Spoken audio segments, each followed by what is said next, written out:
This podcast may contain discussions of graphic violence, unsettling themes, supernatural phenomena, and other topics that some listeners may find disturbing or triggering. Listener discretion is advised.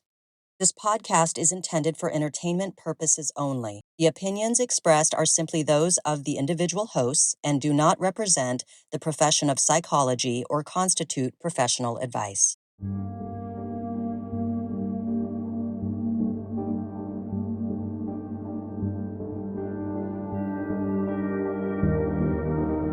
Welcome back to the Secret Passage podcast. I'm your host, Dana Vespoli. I'm Shannon. Welcome to our prepper episode. Prepisode. Preppersode. This is our first prepisode. Yes, it's our first prepisode.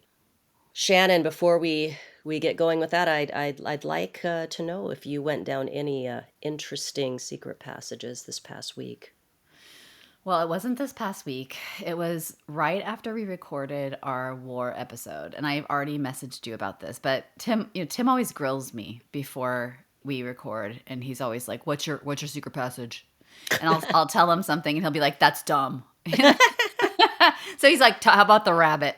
So I do walks all the time, and I usually walk out by the ferry on Bay Farm Island, which is in Alameda, and there's like a lot of birds, a lot of wildlife, squirrels, rabbits.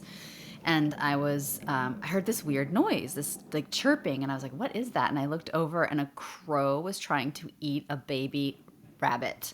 And I just switched into like mama bear mode and went crazy and waved my arms. I'm wearing like a weighted vest, and weighted like wrist weights. I look like there's people all around, and I'm like screaming, no, no. And I'm chasing this crow, and it takes the baby bunny and goes across like 4 lanes of traffic. And I run and I chase it, and it lets the baby bunny go. And I was like so proud of myself. I left you a message. I was like, yes. But then I realized that I probably sentenced that poor baby bunny to like a slow death. I don't know if the crow had like injured it or if it was injured to begin with. I just don't know if it's good to interfere with nature. So I'm just sort of sitting with that question. And there you have it.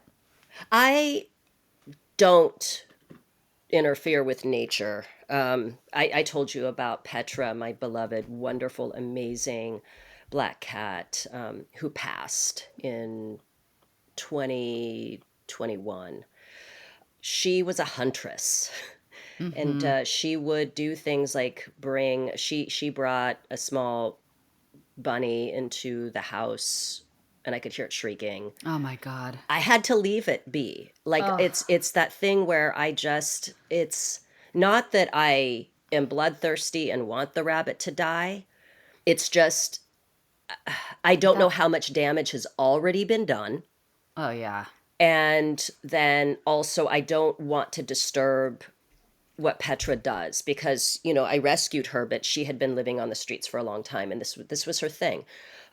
We were living in a safe gated area, like community there's a lot of like natural stuff. So she was in a safer kind of environment, but she just had more to work with. Mm-hmm. And the vet had like spoken about how she was an especially healthy cat, and some of it probably came from her hunting. Mm-hmm. But also, I know this is, so I've been fascinated with falconry for a really long time. Mm-hmm. I just don't live in an environment. I mean, it's not that I don't live in an environment where I could practice falconry, but it's a thing where I'd have to be like fully retired and have very little else going on. It's a commitment. It is a commitment, because you've got to make sure your birds are in the proper weight. You have to weigh them. You have to like socialize them. You have to take them out like every day. Yeah. But I do love to watch videos of falconers and there's one. It's Fada is the name of this like golden eagle. Mm-hmm. And she fucking takes down deer. Yes. I just learned about this because there was this video going around of an eagle staring into someone's window at their dog. Oh. And they called the authorities. They were like, "Is it injured?" And they're like, "No, it probably just ate a deer. It needs to sleep for like 24 to 48 hours." Wild. Yeah, but like there's like that kind of practice. Like if I was to hunt, I would probably have to do it with a large bird and let the bird kind of do its thing and then take the animal, and you know what I mean, and do what needs to be done, all that kind of stuff. But like I do, it's interesting because I hate any kind of violence towards animals, but watching animals in nature is it's so fascinating. Dude, you should make this part of your prepper journey. Like Yeah, except my falconry is part of my prepper journey. It's me and going my out on the red-tailed hunt. hawk. Yeah. I mean, I would rather do that than have to do it myself. It's there, and where we live, there are so many red-tailed hawks, like it would not be hard to trap a hawk and get going with it. But you have to, you have to get licensed. You need a gaming license. You need to pass an exam. There's a lot. You don't own the bird. Like you're basically saying like I'm entrusted with this bird. I'm caring for this bird, but I do not own the bird. Like it's not your pet, and it's dangerous to try and treat it like a pet. More dangerous because it's like it's not meant for that. It's birds of prey are not meant to be Right. pets. Your buddy. You're helping prolong its life, but also a lot of times there's like urban falconers that will like go and help you with like if there's a crow problem. Oh God, they need to unleash them in Alameda because the crows are insane. They've taken over. Yeah. It's creepy. They're so smart. I mean, I know. Yeah. But crows are fucking awesome. They are smart, but they are like scary. They like Yeah. are they're like eradicating the native bird populations. And that's why you need falcons to come in. Or Yeah, not falcons exactly. specifically, but yeah, falconers with whatever birds they have. Dial it back. But anyway, we totally got off. Yeah. What about your secret passage? Okay, so my twins are completely fixated on it's funny because they don't really enjoy listening to music. Mm-hmm. They enjoy listening to how music is made. Interesting. So one of them is learning bass and guitar, and the other one's learning drums and bass. He's sort of teaching himself bass, and when the other one has his bass lesson, he'll sometimes come down and like show the instructor kind of like what he's doing, and but he's sort of teaching himself that. And so they have been learning some Nirvana songs. Mm-hmm. And I got very nostalgic. Yeah. And I am curious, do you remember where you were and what you were doing the first time you heard Nirvana? Yeah, I do. Tell me. Well, so in Sacramento, they came and played like the Cattle Club or something in Sacramento when they were still not super famous. Hmm. And I had this friend who was saying that he was going to go see them.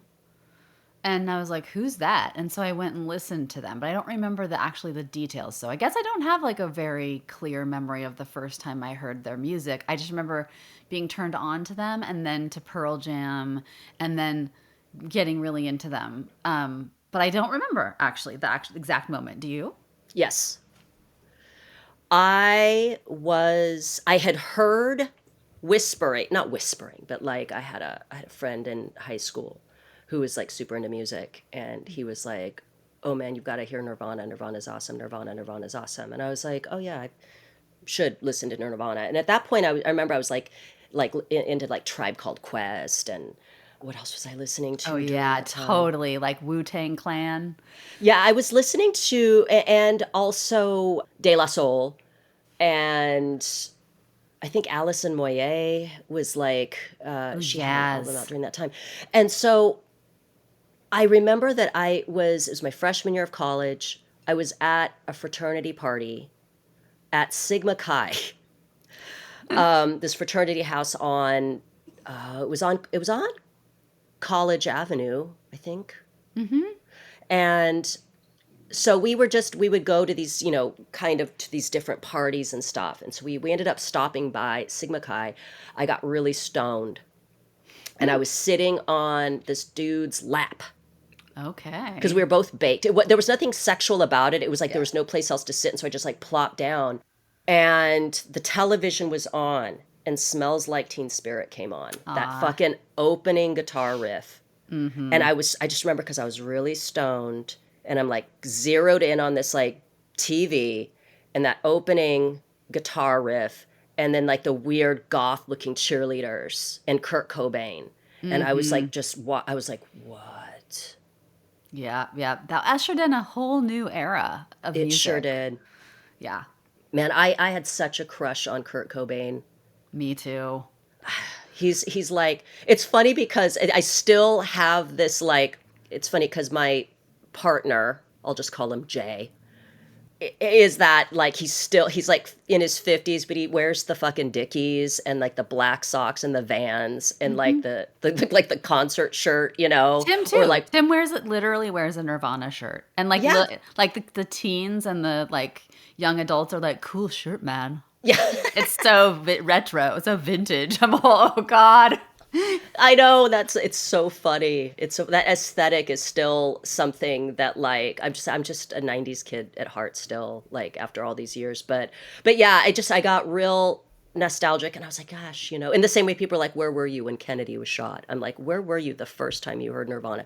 Because it just reminded me of this time. And so it's really cool seeing my kids. I mean, my oldest loves Nirvana, knows all their songs, has like a Nirvana thing on his wall. Like it's just so funny. And then the twins, but it took me back. I'm like, ah, Yeah. Yep. Ooh, in that note, I have a correction to make. okay. So, last episode. Did I fuck up? No, Okay. I did. Last episode, I mischaracterized Tim's relationship to Radiohead. Okay. So producer Was Tim Tim, pissed? he's all Okay. I don't hate Radiohead, and I was like, yeah. I was like, yes, you do. I was like, the first time I mentioned that I used to be really into Radiohead, you were like, eh. And but he's like, it's complicated, Shannon. So that's it. Producer Tim has a complicated relationship with Radiohead. I get it. I kind of do now. Yeah, me too. But man, I gotta tell you, I think because we had talked about like favorite album or whatever, and I'm just like, I don't have one, but there's one that I do think is probably the greatest album of the 20th century. One of, not the Mhm. greatest, but one of, and that's OK Computer. And I fucking put it on in the car It's so loud, and good. holy shit, yeah, I It's stand really by good. it. Yeah. But I can't listen to Radiohead all the time, or else I will get really like morose and melancholy. It's funny. I go back and forth. I think ultimately, and I'm this is gonna be Yeah. controversial. I think I like the Bends the best. I think Okay. that's my, It's a and great then, album. and I think they lost. I think all the rest of them don't matter that much to me. I remember when Kid A came out, and I was like, oh, cool, a new direction, or whatever. And I was like, but I didn't. I don't think I really loved it that much all the way through. Yeah, Kid A, I is probably the last album that I could listen to from beginning to end, and then after that, like I went to see them in 2009, or was it Mm, 2008? I think it was 2008 at the Hollywood Bowl, and I think that was when In Rainbows came out, and they mm, fucking so good live. I mean, they could play anything live, mm-hmm. especially Johnny Greenwood is incredible. He's sort of become my one of the twins, his kind of like not idol, but he's like studying Johnny Greenwood and how he just goes so hard Mm-hmm. on his guitar. Mm. All right, I guess we should get into preppers so we don't get accused of spending too long Yeah. jabbering. Too much. Yeah, yeah. Too much banter. Not enough prepping. Yeah, I mean, hello, we're losing time right now. You never know when the zombie apocalypse will happen. TikTok, TikTok. Okay, so Shannon, why do we want to talk about prepping? Well, okay. So I have a secret fantasy that, well, because I think we're interested in taking it up and actually following through and doing it ourselves. And we thought it would be really fun to take our listeners along for the ride and be like share our experience, but also be somewhat educational. For me, it's like it'll motivate me to actually do it if I'm accountable to you and to listeners. And also, I just want us to end up at the end of this like a couple of Rambas Yeah. out there surviving on our own. Come with me if you want to live. We just want to be left alone. Yeah, and later on we can talk more about like why we don't prep and why we don't take it up. Yeah. Well, first of all, there's so many different. When we talk about prepping, we're talking about disaster preparedness, and that can be anything from disasters such as major earthquakes, fires, hurricanes, flooding, depending on where you guys are located. There's usually some kind of potential threat, right? Can I share some of the ones I wrote down Yeah, from my brain? absolutely. All right, here's the big one. The near extinction event that could happen. People are talking about a magnetic polar shift every 300,000 years. They switch completely, they say. And some people think we're due for a flip. Sorry, What does that everyone. mean So like then? so like if you like the ice age or something, you know how the Gotcha. poles will shift and they'll completely flip and like you'll have an ice age or you'll have like I don't know what the other ones have been, but the poles move and they've been moving. But some people are saying that like we're due for a near extinction event because just based on the geographic record. And so that would mean like something so extreme that you would have to survive in extreme circumstances, like very, very, very cold or very, very, very hot. Then there's the Cascadia subduction zone, my favorite. My parents live on the coast of Oregon, and I'm like, every time I go visit them, I'm like, the west coast is going to drop off into the ocean, and I'm going to be smashed by a tsunami. So there's that one. Oregon has like a very like elaborate plan for that, and they think that like people will be without power and like municipal water and all that stuff for like years or something because I looked at the plans once and I was like I can't even do this, it's scary. So they're due for a massive earthquake on the coast at some point and some people say it's coming. There's Okay. this really terrifying Atlantic article about it if people are interested. And then grid goes down for whatever reason, robots take over, civil war, nuclear war, robots and Right. AI, riots, cybercrime. Yeah. So, So yeah, so there's varying degrees of disaster. I realized when we were having, as we do in fucking Southern California, wildfire after fucking wildfire. But it wasn't just that because, there's some sense. I have the Watch Duty app on my phone. So anytime there's a fire, whether it's in Northern California, Southern California, it alerts me and sort of says like where it is, if there's any containment, how many acres, etc., which is great. So there's usually some sense of warning, but there was one night a few months ago where we could smell smoke, looked outside, and a few houses down, there was a house on fire. And the Santa Ana winds were blowing. And I just remember that like my mouth went dry. My heart just started like pounding in my chest. And I was like, we have to get out of here. And so my immediate thought, of course, is just get the kids, get, Jay out of, like get him up, get the animals. And we moved quickly, like we were good. yeah. But that said, I mean, we got in the car at that point. So this is good news. I love Ventura County law enforcement and the fire department here is just top notch. They're really great. They're so quick. And by the time we had even noticed, the street was lined with like cop cars, like basically pulled up blocking everybody's driveway so that fire trucks could get through. And they had it under control. Like we were going to be okay.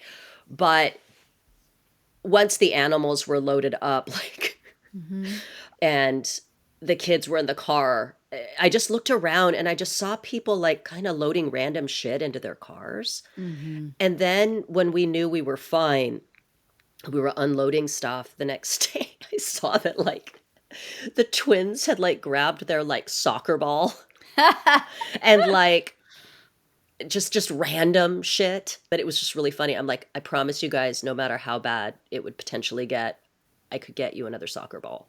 Like I know it feels irreplaceable. There's a lot of them.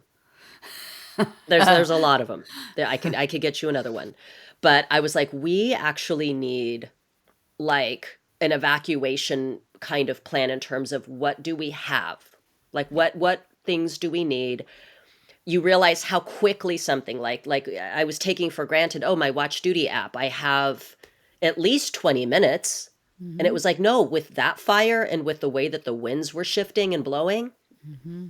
had fire trucks not gotten there or had they not been able to get it under control, I don't know what I would do short of just getting the animals and the kids, which of course are like the most important things. But like, do I need something in my car? Like ahead of time. I realized we didn't have fire extinguishers. I changed that. We have like 4 now. Yeah, once you get one, it's. I think that's what makes most people wake up to the fact that they need to be prepared. Is they actually have to experience. They experience something like what you experienced, and they catch themselves unprepared, Yeah. and it's sort of like, oh God. And there's so many psychological things that get in the way of us taking this up. Like I live in earthquake territory. I have zero earthquake preparedness. I bought fire extinguishers and I never learned how to use them. And I'm like, what is up with that? And so of course I did a little research and thought about it and I know why. But like it's I think it's really and I think we all have like beliefs too that we live with that like I used to live with this belief until very recently, I guess until COVID or until, and then also watching the hurricanes in North Carolina. Like, I always thought, oh, if something happens, we have all these like authorities here that will come and help and take care of us. And, like in my town, you can't even get 911 on the phone. And so I think actually being exposed to an emergency and then watching and having your beliefs kind of checked about like who's coming for you, who's coming to help you if something actually does happen, kind of forces a look at like, am I, I should, or forces the issue, right? Like, Yeah. right. Cause you guys acted quickly and intelligently and you probably realized like, wow, I have a lot of thinking to do about this. Yeah. I have a funny anecdote for listeners. You remember when this happened because I'm sure I left you a message about it. But there was a fire. There was no evacuation notice or anything. But the fire, it was again, everything sort of depends on the winds. Mm-hmm. And unfortunately, like the Santa Anas every time the Santa Anas come, I'm just met with this massive anxiety. And even my neighbor, this very cool gentleman, had said, he goes, I'm still scarred after that house fire down the street. So now when the winds are blowing, it freaks me out. I'm like, same. Yeah. But I had to work. I had to go to set. And I live kind of far out in Ventura County and I needed to get into, LA. And I was like, fuck, what do I do if, the kids were at school, no one was home except the animals. I was like, if there is an evacuation order and I'm super far away from home, I'm not going to get there in time. Mm-hmm. And so I knew the crew, I knew the location, and I knew the location owner. So I was like, I know where I can put them. So I brought every single one of my animals. Even Gennady? Yes. Aw. He was in a little carrier. He was super annoyed, but he got to ride on me, to drive there. So he was happy because he got to sit on me and feel the sun on his scaly face. But yeah, each cat went into its carrier. Poochie and Bruno were thrilled. They were like, field trip time. This is great. Where are we going? And got to set. I saw the production manager. I'm like, I am so sorry. I brought all my animals. The way the location is, there's always like a spare unused area. And so I put the kitties and Gennady in there, like all kind of facing each other. And they feel safer when they're in an unfamiliar environment, they tend to like, they try to make themselves, like they try to squeeze into tight places. So they were super fine inside of their carriers. Mm-hmm. And then Poochie and Bruno sat in the makeup room and, hung out with the talent and the makeup artist and all that. And I would just go in periodically, like check on the animals, make sure they had what they needed.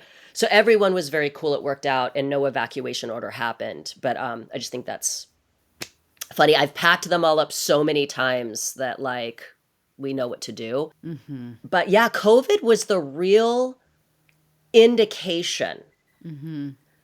So there's again there's different ways to prepare. There's like the preparation to bug out, where you have your emergency supplies like your water, your first aid, your flashlights, your radio, your tools, food, like provisions depending on where you're going. If you're going to a hotel, cool. If you have to like go somewhere because there's no kind of like building or shelter area and you have to make your own, you have all of that.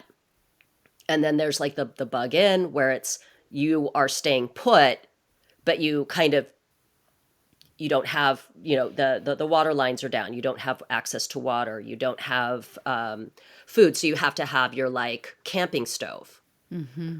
stuff that you can that you can preserve, you know. Or generator. You've got a generator, you've got your solar charging batteries for so you can charge your devices, all that kind of stuff. And then let's see, there's the staying in. Ooh, there's another one called, I learned about this, the inch bag. It's I'll never come home bag. Oh, Like fuck. like when you're bugging out, like never coming back. That's wild, right? Yeah. But here's the thing that I realized, and I'm so guilty of this, and this was the recognition during COVID. It's how people reacted during COVID. Oh my God. If you're The confronted. toilet paper thing Ugh, and the stealing. paper towel thing Yeah, people at and the the hand clinic. sanitizer thing. Oh, the people who worked at my clinic even. Like they had to make an announcement at the clinic I was working at because people were stealing all the PPE and and hand sanitizer and alcohol and stuff. And yeah, it's like selfishness. People get very, very self-centered. And then I'm like, is really your biggest fear not being able to wipe? Seriously. Like, is that your biggest fear?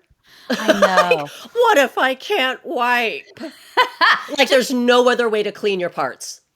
Exactly. And they were not only just taking it for themselves, they were selling it at a markup on Amazon. Especially the hand sanitizer. Like Yeah. for like $200 a bottle or something like that. Oh my God. Like, it was insane. I remember just feeling like, I mean, resigned, sort of like, I wasn't terrified. I was just kind of like, I mean, it wasn't the kind of emergency though that felt like, we had our immediate comforts still. Yeah. And the supply chains hadn't fully broken down and society hadn't crumbled because like the people who were supposed to be authorities were just focusing on saving themselves. It wasn't like a massive, No, but it was yeah. a recognition that because there was some anxiety. What Yeah, if? yeah, yeah. What if the supply chain completely comes to a screeching halt? Yeah. What if people become violent toward each other, which was kind of happening, but in a different way. Yeah. We had a psycho stalker situation during COVID, and like it was nuts. There were so many just realizations during that time. Like, I think my stance on guns has changed. The police were busy, and were not like answering every. It was just they were having to prioritize. Yeah, systems were overwhelmed. Systems were completely overwhelmed, and then this was the situation where I was like, let's say that we can't, like, grocery stores just run out of everything. What do you do? Yeah. And then in comes Caden Cross, who had like started a permaculture farm, which is another thing that we'll briefly discuss. I mean, I suppose that's a whole topic of conversation unto itself. But she had a garden with fruits and vegetables, chickens that were laying eggs, and like everything that your essentials were covered. And I thought, that's crazy. There was a time. I mean, we've gotten to a point as a society where we don't know how to grow our own food. We rely on grocery stores. And then you hear about like recall on everything. And I'm like, man, if I was like had like a small, like little sustainable farm, I wouldn't have to worry about that shit. It feels good. Yeah, it's easy to get lulled into this kind of slumber about, being taken care of and relying on these systems, and we aren't self-sufficient at all No, anymore. we're so reliant. We have really we take for granted that all of these things will always be available, and it's just COVID was just a sort of an example. It felt like it came out of nowhere, Yeah. and then suddenly everything was shut down, which tells me that it is not outside the realm of possibility for an event to happen that could potentially shut everything down. And how prepared are we? It doesn't have to be on a large scale.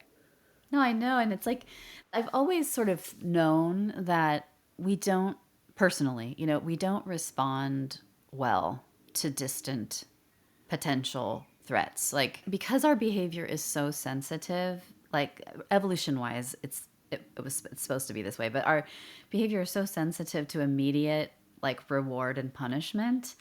There's something about we aren't good at looking at distant events and responding to them in a serious way. And like if you think about like even taking it up this week for our conversation and thinking about getting enough water for us for 3 days if something were to happen, I noticed that there is a lot of a resistance personally to, and for all of us I think, to, because there are immediate costs with prepping. It costs you time, it costs you money, it costs you anxiety even to think about, okay, yeah, like this event could happen. It brings up uncomfortable feelings. So there are all these immediate costs, and then the benefits that we would get from prepping are super delayed and may not even ever manifest. And the reinforcement for disaster preparation is so weak. It's like so much more reinforcing to like sit in front of the television and binge watch an entire show on Netflix than to sit around making an earthquake kit. And I think that's one of the main reasons we don't want to trade the comfort of right now for a little bit of pain for like comfort in the future potentially. And it's so important to I think know that first of all, and you're not weird for like Mhm. buying a fire extinguisher and never learning how to use it.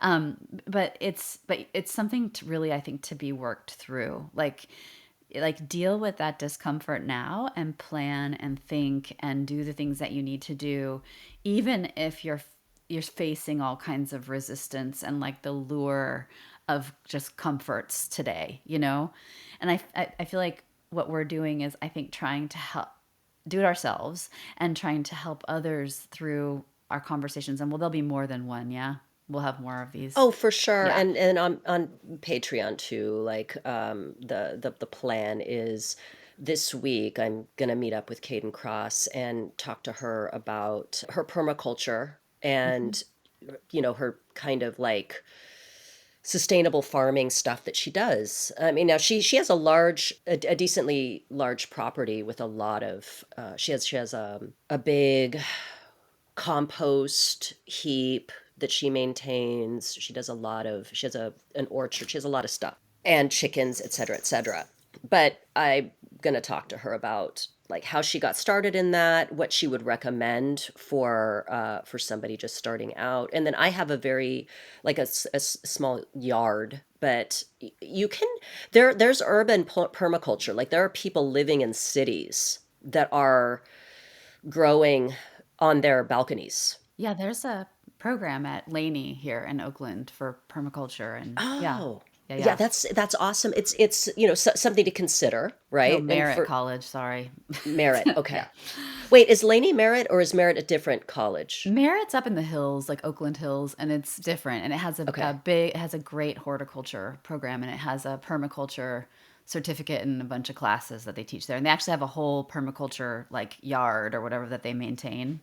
Yeah, Yeah, it's cool. that's awesome. And I have like a tomato plant, a plum tree that never brought plums, and a mandarin tree that never brought mandarin oranges, but I know that also it doesn't always happen. And I planted them like not even a year ago. And I've got weeds. So like I'll kind of share my process as well. But that's something for anyone that's on our Patreon, they'll have access to that. And then, of course, we'll have more conversations on here for people that, are not on our Patreon. Yeah, we should totally do a series because I think the main thing for me with this is that there are so many deterrents to actually doing it, like all kinds of things, like avoiding the distress that comes up about thinking about a disaster. And then there are like cultural norms and contexts that sort of deter people from taking care of themselves, essentially, like, thinking about like maybe like you don't know anyone in your social circle that's doing it, and people look down on people that do it, and they think that they're, sort of, they look weird, or like they're, being hyper reactive. And I think it's also important, like, just to normalize that this is something that's responsible to do, like, especially if you have kids. Yes, and there's also I think it was the Casual Prepper podcast that you turned me on to. I was listening to their water episode, and the practical way in which they advised, like, going about it, like, hey, each time you go to the store, just get another thing of 12 pack of water, 24 pack of water, and you store it. There's also glass bottles that you can get that way if you're concerned about plastics, that can last you a really long time. You just kind of like make a point of grabbing this extra thing, putting it aside. There's a YouTube channel. Let me find the name of it. And I Oh, like this guy a lot because he talks about Harbor Freight, which is, there's one so close to us. the urban prepper. Urban Prepper, yes, the Urban Prepper YouTube channel. And he just talks about, like, some of these kits are expensive, but you can actually put your own together. And he makes recommendations about things you can get from Harbor Freight. And again, this just depends on the level of prepping that you want to do. Like that National Geographic thing you sent to me. Yeah. Holy shit, these people are like, it is their lifestyle. But they're also, most of them, it looks like they're retired. And so they devote like work days to essentially like survivalist stuff. Yeah, I mean, it's like we see the extremes on television, and really, like, it can be a hobby, it could be a lifestyle, it could just be a thing you do part-time. You could be a minimalist prepper. You can prep for 3 days, you can prep for 2 weeks, you can prep for a month, you can prep for 6 months. But, there are ways to take it up that you don't have to, like, well, and there are billionaire preppers too. Have you seen these, Those like, billionaire bunkers. oh my God. So, but yeah, like, everybody needs to start where they are and in their what, like, for me, I'm just like, do what you can do. Don't get deterred by watching these shows and thinking, oh, I have to, I live in an apartment, a studio apartment, and I have to, like, have 20 guns and 3 pallets of water. And, it's like you just do what you can do, do something. That's my thing. Yeah, think about what your concern is, right? Your concerns may not be the same as like the couple that's preparing for like a nuclear holocaust, right? Maybe your Yes. concerns are fires. Maybe your concerns are earthquakes or hurricanes. Maybe your concerns are, a zombie apocalypse, which is my favorite, my favorite disaster. I always use the zombie apocalypse as like a barometer. I'm like, that person over there would not survive a zombie apocalypse. Oh my God, Tim, I tell that to Tim all the time because anxious people tend to survive longer. And, it used to be that, like, if you survived, you probably had anxiety. The people who didn't have a lot of anxiety got eaten. But, like, Tim is so not anxious. And I swear to God, I don't know if he would see zombies coming. He would just be like the first victim. He just doesn't have that, like, amygdala hyper reactive, and I'm like always, surveying the scene, anxiously hyper vigilant, looking for threats. So he's lucky he has me. I might save him one day. Yeah, that's funny. I'm like hyper anxious, but I'm the person to have in a crisis. It's weird. I get anxious Yes. leading up to it, and then I'm like, well, I knew it was coming. Me too. All right, gang, get behind me. I got a shotgun. I'm gonna save us. No, not necessarily that, but yeah, I hope to never have to be in that situation. But yeah, I get anxious, and then I just kind of like my focus narrows into like just doing shit.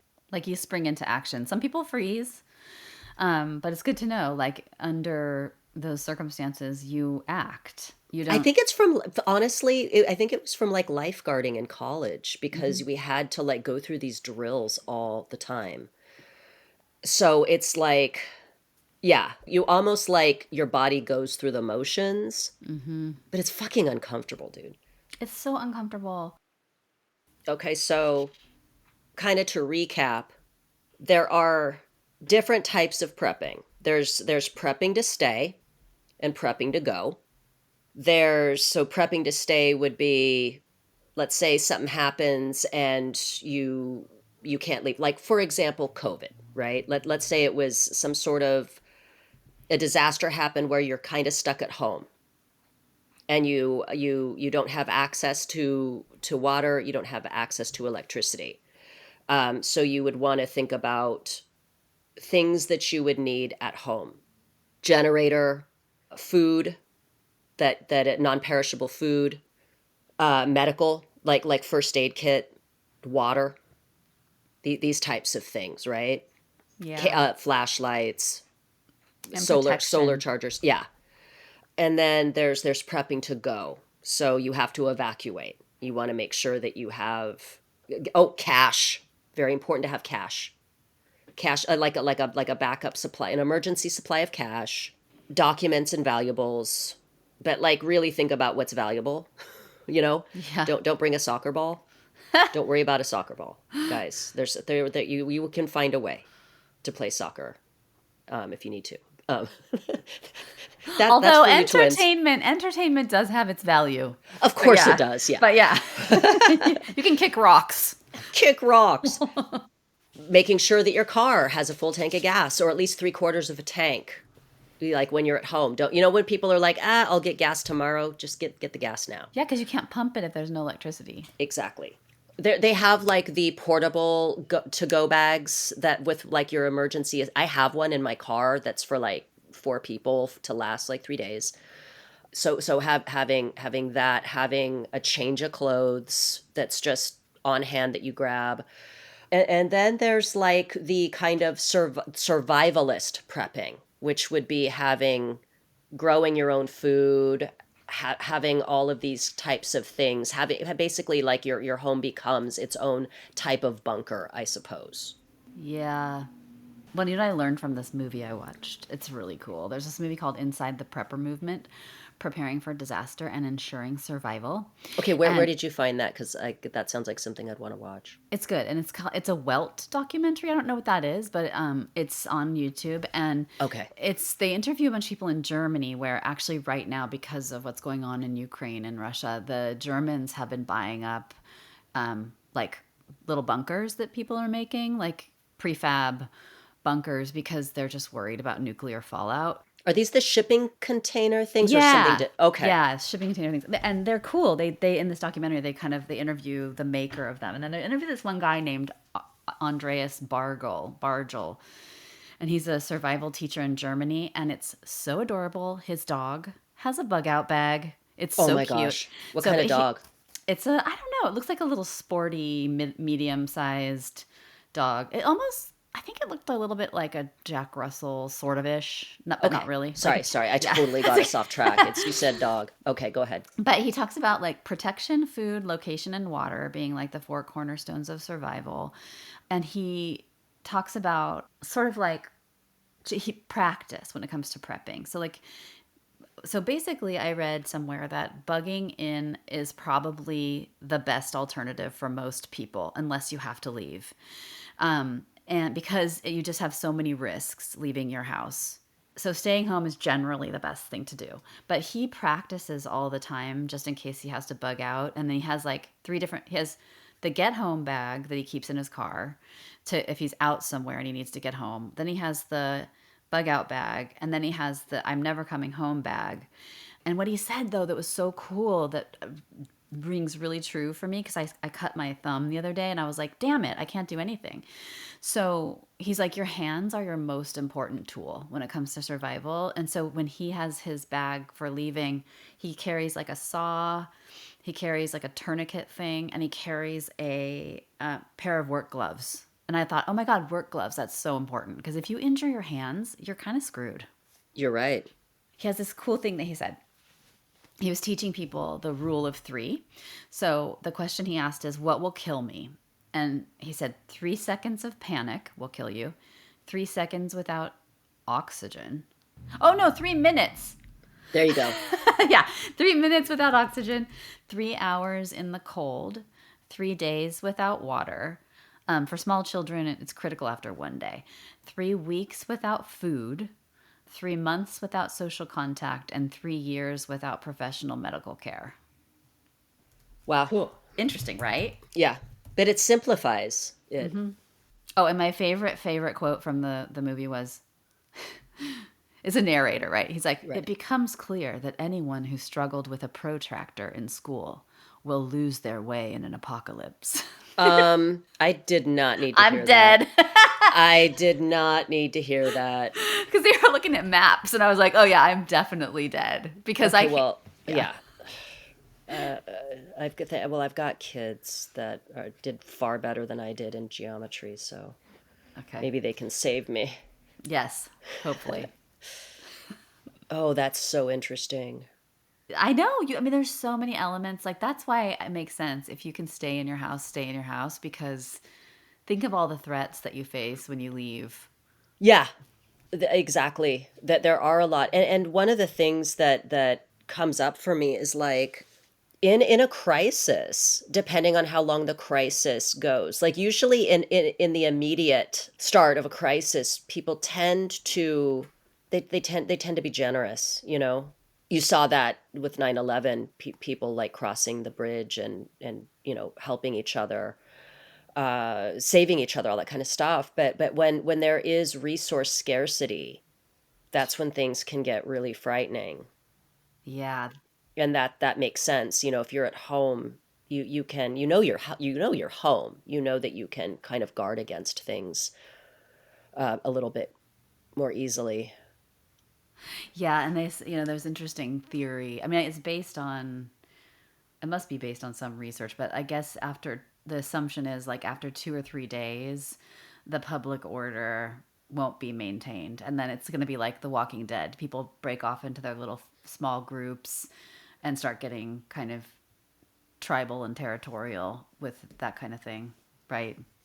Yeah, it's so interesting because you think about the kind of resurgence of like the zombie genre, right? With like Train to Busan, The Walking Dead, and then like the Dawn of the Dead, 28 Days Later, all these different types of things. And it really does seem like a metaphor for this anxiety about disaster.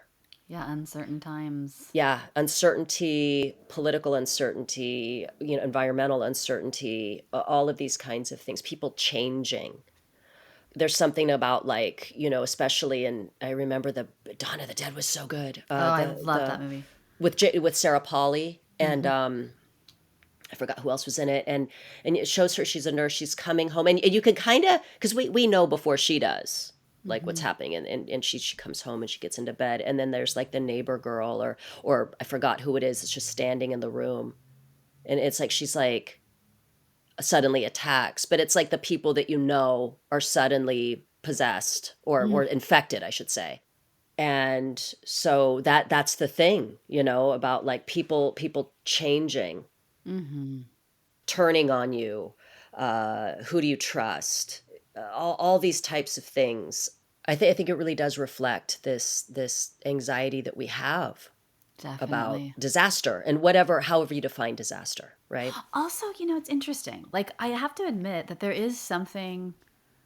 So, this is another part of what can motivate people to do this is like, instead of doing it, focusing on like, the world's going to blow up, I got to be prepared, you could focus on like, the positive, the appetitives, right? Like, I want to feel self-sufficient. I want to make sure I can provide for my kids if things fall apart. I want to, so you can focus on like your values and what you care about. And there is something kind of exciting. I do think that we're bored. Like, we're overstimulated and we're bored in modern culture. Like, I think it fulfills some sort of primal, old-timey, ancestral part when I think about like having to attend to an emergency. There's something exciting about it, like real and immediate, and rather than like these other kinds of threats we face every day, which are like, weird feelings we have when we look at something on social media, or Right. an argument with our boss, or it's like there's something, I don't know, like I feel like there Well, is you're an also element. learning a skill. Yes. There's things that, I mean, there's all kinds of things that, you know, people that maybe have never been or need to renew, like CPR certification, first aid, safety stuff, like how to make a tourniquet, learning how to grow some fruits and vegetables, learning how to it's empowering to know how to take care of yourself and other people. It doesn't have to be on a huge scale.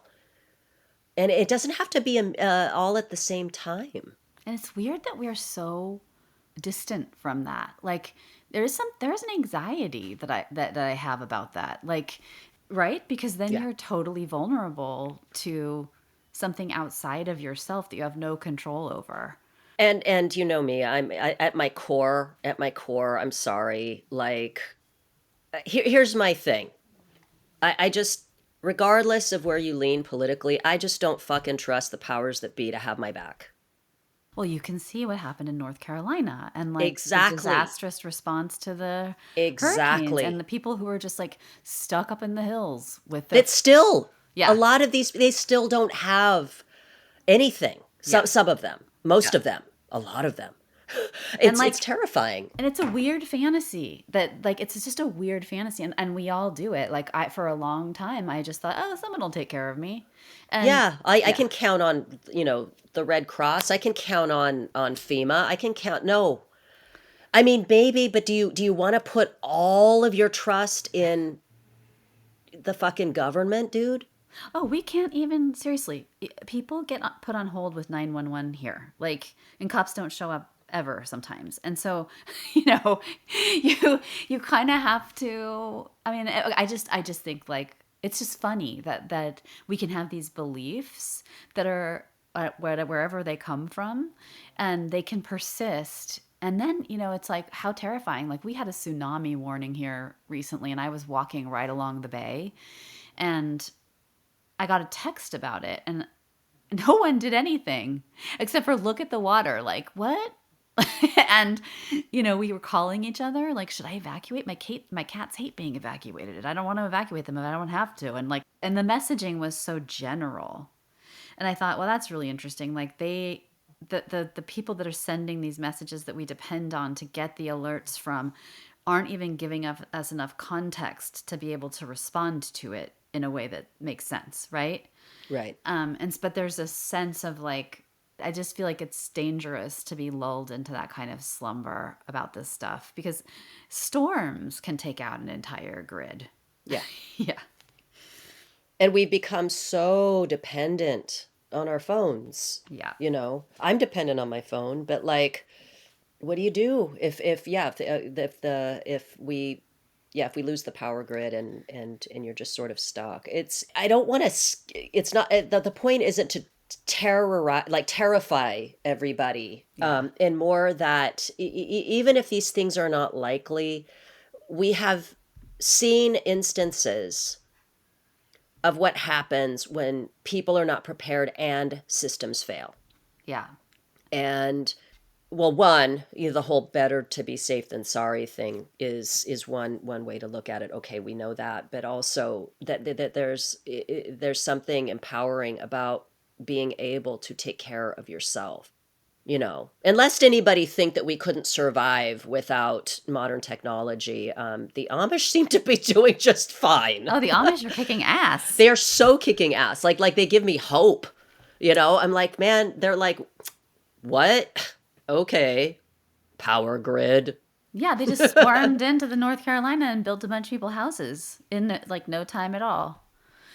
Yeah, there's something really weird about being separated from all of these things. Like our own, like we used to spend the most of our time as early humans taking care of our basic needs, getting water, getting Yeah. food.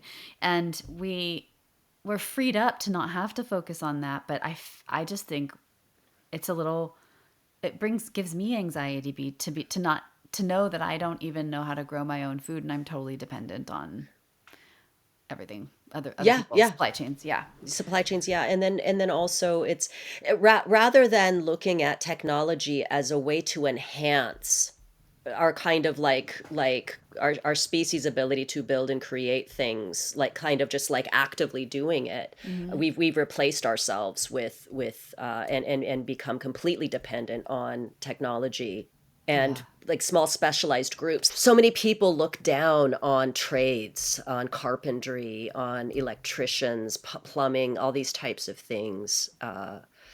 And what's happened is that we are completely reliant on others to do things like, create our shelters, Yeah.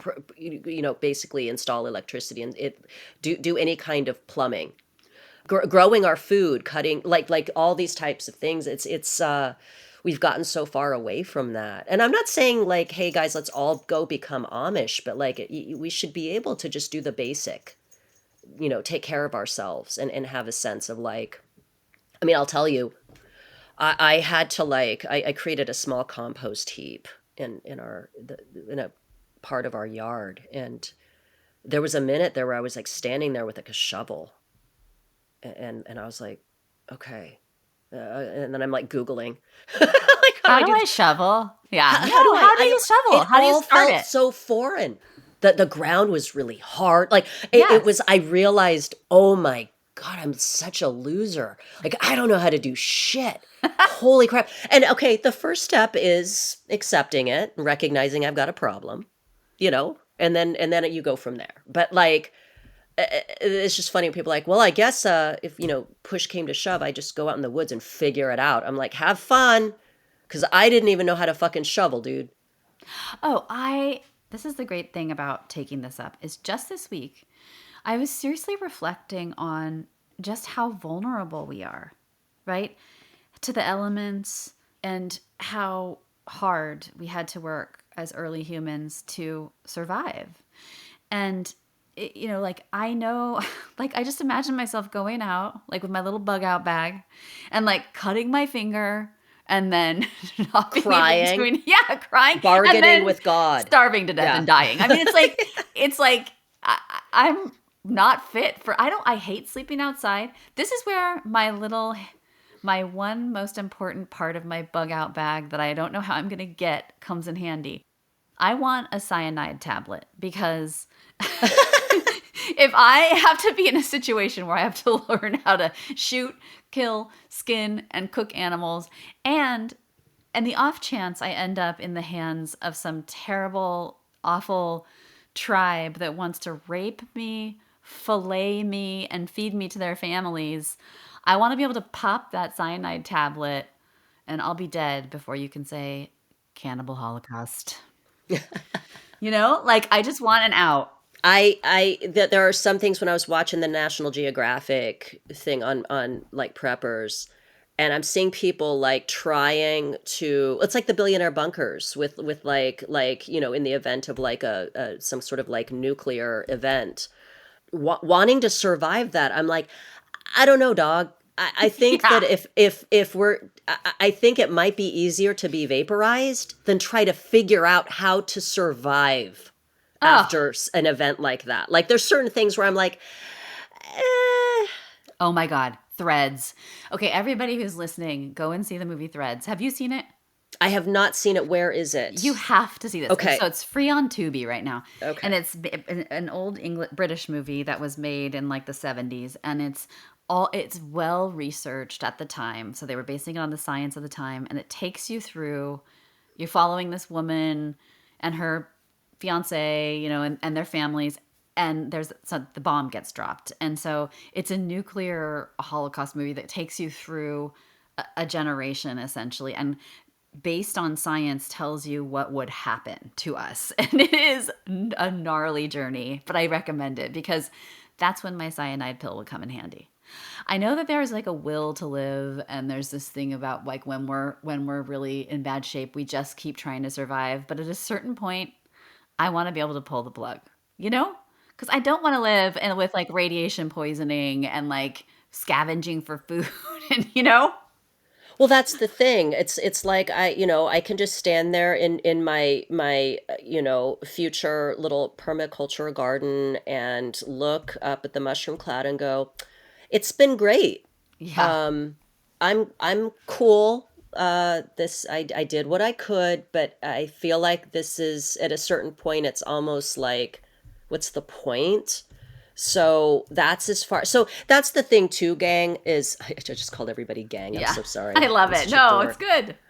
But like, think about really just imagine the type of crises that you want to be prepared for, and then Yeah, just prepare for those. But like, if you want to fucking build a bunker and like restart civilization underground, cool. I don't want to do that. yes, So I'll just be above ground being vaporized. I'm going to give you guys the fucking, rock and roll sign. yeah. Good Rock luck to you. on. I wish you well, but that I'm not preparing for a nuclear event. I just like that's where, number one, I can't afford it. I'm not fucking Mark Zuckerberg fucking building a bunker on some island somewhere. It's what I heard. New Zealand. Right? I You heard heard that? they're New all going Zealand. to New Okay. Zealand. Yeah, Have fun, we'll Mr. be. Moneybags. I'll just be a pile of dust on the ground. Yeah, I'll just be over here like a shadow on the ground or whatever. From I forgot that the short story. Was it a Ray Oh, Bradbury? was it the red balloon? Is that a nuclear shot movie? No, I don't know. Oh yes, No, boy, the shadow. right? It's like it sort of describes like how everyone is. I think it's Ray Bradbury. How it's like describing like everything's vaporized, and then you sort of see like everything like as it was left, and the people are just shadows. That happened in Hiroshima. I think, yeah, okay, that makes sense. But yeah, no, like Night of the Comet, it'll just be a pile of clothes and some dust. Yeah. But yeah, no, I think everyone has the right to decide whether they want to persist in that kind of situation. I don't want to be stuck in some tiny bunker with other people's farts and like human Well, excrement and like, yeah, when they say hell is other people, like that's, it becomes like, yeah, the Jean-Paul Sartre no exit, like I'm just stuck in like this weird concrete room with like, some people, and I'm like, man, I should be above ground. Like, what was I thinking? Like, this sucks, man. I'm so socially awkward as it is. oh And my then God, imagine the hell that would be. Yeah, I'll take my chances with the fallout. yeah. And like, how many times can you play charades? Like, that's gonna get old real fast. Like, just trying to amuse myself with like three other people. Yeah. Oh God. There's some. Well, anyway, I was going to distract us with conversations about survival movies, but yeah. So I think it's good to have a sense of humor, like we have, right? Yeah. But then it's like you have to fight against. Basically, you have to fight against a lot to sort of persist in this endeavor. But I think it's worth it. And like, I love the Casual Preppers podcast because they make it so easy and they're funny, and they don't. They just. It's very economical as a podcast. They kind of get right into it and they give you very like important ideas. Actually, you could do this now with like AI too, but just learning that like a gallon of water per person per day is great, and that's what you need. And kids need less, but pets need like 0.5 gallons of water per week. Just learning the very basics and starting to at least have enough water for 3 days. That gives you survival. As long as you have water, you can survive for 3 weeks, Hmm. and then you can get food, So I don't know. I keep going back to this point, but I think like, I just think it's important to sort of normalize to be prepared. And I know you get these things that are like, be prepared, but that message alone doesn't help you actually confront all the resistance to doing it, you know? Yeah, right. And that's in that it's human nature to resist for a variety of reasons. But, like we discussed earlier, it's you can do it incrementally, Yeah. rather than not doing anything at all, just sort of doing it incrementally. Yeah. So, like, maybe if you're listening and you want to start getting prepared, you could look at this is what they do on Casual Preppers too. They end these episodes with like a call to action. So like if you're listening, you could start to think about your water needs for your family, and then when you go to the store, start collecting water to store in your house for a potential emergency. And then non-perishable foods that can keep, and you do that as well. Yeah, spaceman. You can get like the spaceman foods, freeze dried. You can buy buckets. Like they have these buckets you can buy where it's like a 3-day supply.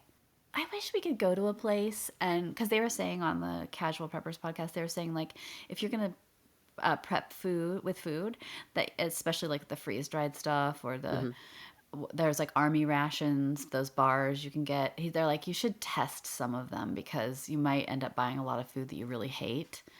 But I was like, gosh, where would you even get a chance to? I guess you could get a sampler pack somewhere, maybe. But it'd be nice if there was like stores, like REI or some survival stores that could let you taste all these different things. That's why one of the things I like when there's reviews, because then I can read like like some people. I mean, I'm also like, what situation were you in that you actually tried this stuff? But there's some people, they like take it and they go out, they do survivalist events and shit, and they've tried these things out, and they will kind of like tell you how it tastes.